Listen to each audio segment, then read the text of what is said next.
kushi kizizo zizo rimwe wakachaja yo DJ play ndadzoka ngedabuka Playboy Tisumale said that Takumberi Swagamaka again Avade konde kata mamba wanava Warukondi nyema sandu Akana la donda tamba Wasibe kumangwa mando wapinza jandu Avade konde kata mamba wanava Warukondi nyema sandu Akana la donda tamba Wasibe kumangwa mando wapinza jandu Alonso zenga nuda bekuwa zinga dina mabure ke pamango mandi nuda kufarisa majete pamango mende vanu wande bega wachinde demo koma Oji angura tia mese mono reserva Ino era moyo ininga biere divene Ndakuda kubega wakwangwa nino vachi tengwitani bori Kwedu wadi rari Avade kunde kata mamba wanava Waru kunde nyema sandu Akala la donda tamba Wasibe kumangwa mando wapinza janu Avade kunde kata mamba wanava Warukundi nyema sandu Kana ndatunza tamba Masive kumangwa manuru wapinza chandu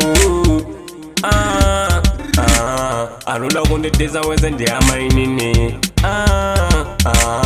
Kuyimba kubasa ngoma izi ndinotkora Vaindizekesera vachimbondisa iza Ndiri kumberi kwavo izo ndafulaya Dava kumberi ndatungamira Apa nono ndibata ngoma izi ndinoputitsa Avade kundikadza mamba vanava Varikundi nyema sandu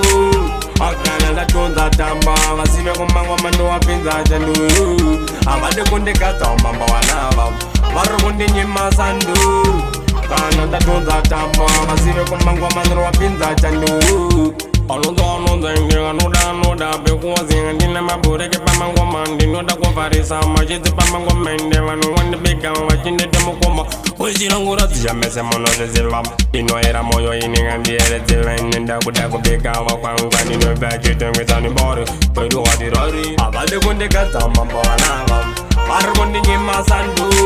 Akana ndatunza tamba Wasibe kumangwa mando wapinza chandu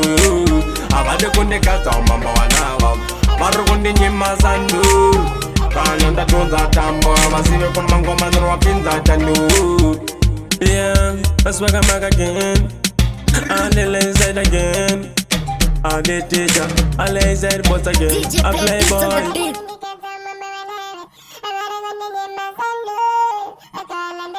Tambe, vasi ve pamango mandro apinza chandu